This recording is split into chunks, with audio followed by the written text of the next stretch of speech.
আপনারা যেখান থেকে দেশ রূপান্তরের সঙ্গে যুক্ত রয়েছেন সবাইকে স্বাগত। আমরা আপনাদেরকে জানিয়ে রাখতে চাই, মানবতা বিরোধী অপরাধের প্রধান আসামি শেখ হাসিনা সহ ৩ জনের রায় আজ ঘোষণা করা হবে বেলা ১১টার সময়। সেই রায়কে ঘিরেই দীর্ঘদিন পর্যন্ত রাজধানীর বিভিন্ন গুরুত্বপূর্ণ স্থানে আইন শৃঙ্খলা রক্ষাকার বাহিনীর ব্যাপক জোরদার নিরাপত্তা আমরা দেখেছি। তবে আজকের দিনটি ভিন্নভাবে একটু দেখা যাচ্ছে।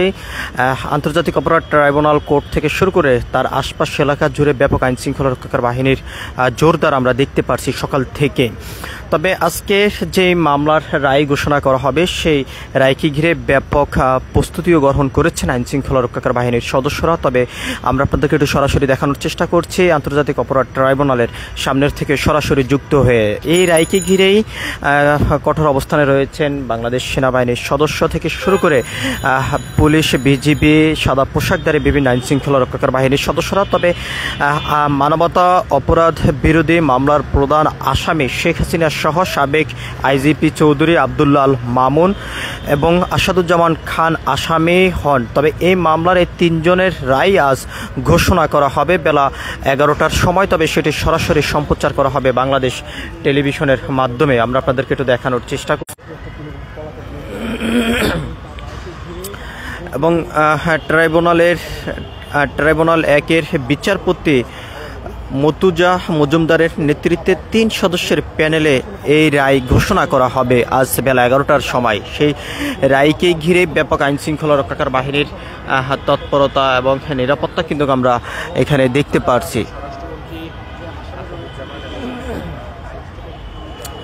আমরা আপনাদেরকে একটু সরাসরি দেখানোর চেষ্টা করছি আন্তর্জাতিক অপরাধ ট্রাইব্যুনালের সামনের থেকে সরাসরি যুক্ত হয়ে। মানবতা বিরোধী অপরাধ যে মামলার রায়টি আজকে করা হবে বেলা ১১টার সময়, সেই রায়কে ঘিরে ব্যাপক আইন শৃঙ্খলা রক্ষাকার বাহিনীর নিরাপত্তা জোরদার আমরা দেখতে পারছি। এখানে বাংলাদেশ সেনাবাহিনী থেকে শুরু করে র্যাব, পুলিশ, বিজিবি এবং সাদা পোশাকধারী আইন শৃঙ্খলা রক্ষাকার বাহিনীর সদস্যরা উপস্থিত রয়েছেন। এবং রাত থেকেই কিন্তু এখনও পর্যন্ত আরও ব্যাপক জোরদার অবস্থায় রয়েছে আইন শৃঙ্খলা রক্ষাকার বাহিনীর সদস্যরা।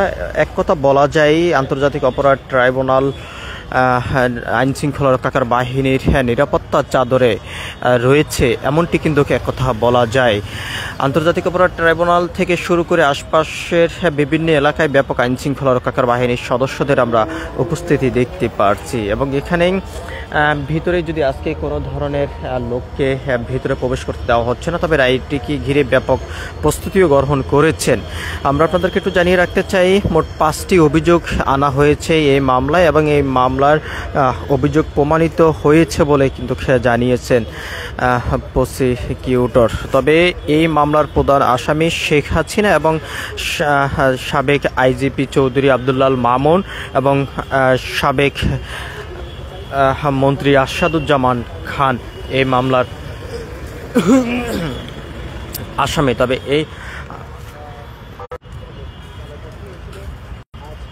আসামি ট্রাইব্যুনাল ১ বিচারপতি মতুজা মজুমদারের নেতৃত্বে ৩ সদস্যের প্যানেলে রায় আজ ঘোষণা করা হবে বেলা ১১টার সময়। সরাসরি সম্প্রচার করা হবে বাংলাদেশ টেলিভিশন এবং ট্রাইব্যুনাল অফিসিয়াল ফেসবুক পেজে।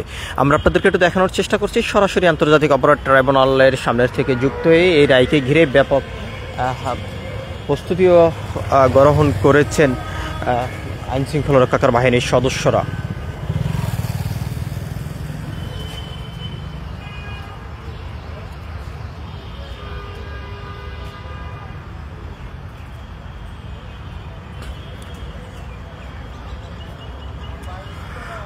দর্শক, আপনারা যেখান থেকে দেশ রূপান্তরের সঙ্গে যুক্ত রয়েছেন সবাইকে স্বাগত। আমরা আপনাদেরকে জানিয়ে রাখতে চাই, মানবতা বিরোধী অপরাধ মামলার রায় আজ বেলা ১১টার সময় ঘোষণা করা হবে।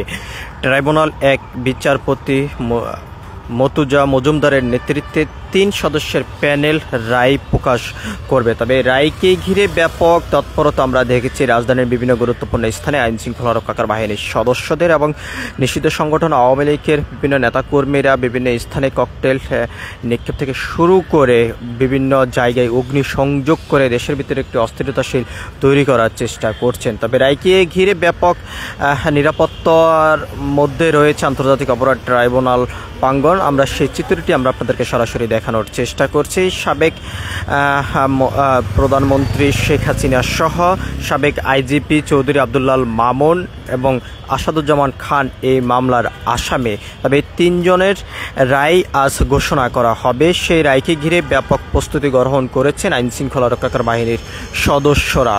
সবকিছু মিলিয়ে এই ছিল এখনকার মতন আন্তর্জাতিক অপরাধ ট্রাইব্যুনালের সামনের থেকে আমার কাছে সর্বশেষ। পরবর্তী আপডেট পেতে সবাই দেশ রূপান্তরের সঙ্গেই থাকুন। ধন্যবাদ সবাইকে।